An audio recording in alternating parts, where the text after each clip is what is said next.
Adolf খান আঙ্কেলকে এই রুমি করিম চাচা কি বলতেছে আপনারা শুনুন। বলি এই জোকারটাকে নিয়ে আমি কিন্তু নেক্সট টাইমে আমি কি জিনিস জানে না, আমি অনেক ভালো অনেক খারাপ। আমি নেক্সট টাইমে আমি মিডিয়া ডাকবো, আবার প্রেস ডাকবো। তারপর ওর মুখোশ আমি এমনিতে আজকে খুলে দিছি না, এই যে আমার ছাত্রীটা আসলো, তো আমার ছাত্রীটা কোথায়, আজকে তো ওর মুখোশটা খুলে দিল আমার ছাত্রী, আপনাদের প্রমাণ সহ দিয়ে দিবে। ওর নামে আরও রিপুটেশন খারাপ আছে, আপনাদেরকে আমি নেক্সটে জানাবো। তবে একটু হিংস দেই। হিংসটা হচ্ছে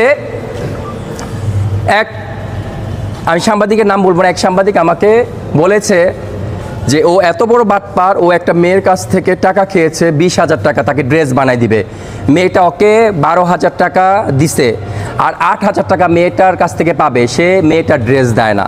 তো ওই মেয়েটাও কয়েকদিন পর ওকে নিয়ে নামবে, আপনাদের সামনে প্রেস আসবে, ওই মেয়েটাও কয়েকদিন পর নামবে। কিন্তু জানেন মাঝখানে আমি কি বলেছিলাম, আমি সাংবাদিক ভাইকে বলছি যে ভাই, তার তো মান সম্মান অলরেডি এই যে গহনা মহনা একেবারে লাগায়, একেবারে মানে খুব জঘন্য একটা, খুব কুচ্ছিত বিচ্ছিরি একটা সিচুয়েশন, নাচটাকে একদম জাতা করে, নিজেকে একদম জাতা করে এমন একটা বাজে করছে আমাদের মিডিয়াটাকে, সে তো তাকে এখন কেউ নিচ্ছে না, তাকে আর কেউ বেজ্জতি করেন না। আমি কিন্তু সাংবাদিকদের বলছি, প্রত্যেকটা সাংবাদিক বলতে পারবে, আমি কখনো কারো নামে এসব বলি না।